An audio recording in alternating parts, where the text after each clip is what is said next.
Sveiki visi sodininkai, daržininkai, gėlininkai, mėgėjai ir profesionalai.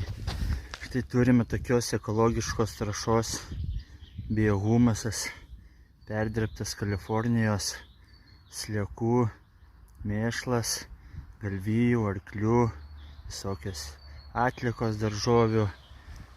Turime aukštos kokybės, natūralią, be jokių cheminių medžiagų trąšą. Tai augalui užtenka kelių saulyčių ir pilnai užtenka visam sezonui. Nieko nereikia daugiau tręšti. Augalas auga sveikas, gražus bei duoda gerą derlių. Turim truputį pasitręšę ant vejos mažą lapinėlį. Tai jau parodysiu jo rezultatus. Tai va, turime štai tokią vėjiktę. Čia to palipsiu aukščiau. Matosi iš karto skirtumas, kur yra tręšta, o kur netręšta biohumusą. Čia po savaitės laiko skirtumas štai toks. Žinoma, šilumos truputis buvo, lietaus nebuvo, buvo laistyta. Matome jau tokį skirtumą. Poveikis tikrai yra. Su laiku dar poveikis padidės. Tai va, kas nori užsisakyti, mielai kreipkitės. Tai va tiek. Iki.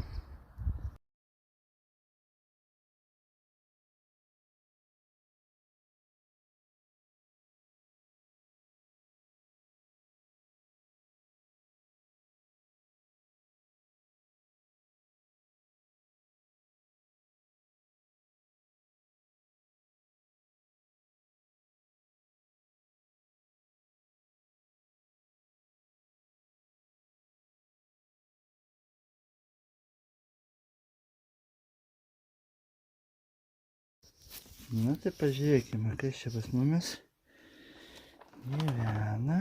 O, gražumėlis. Gražumėlis.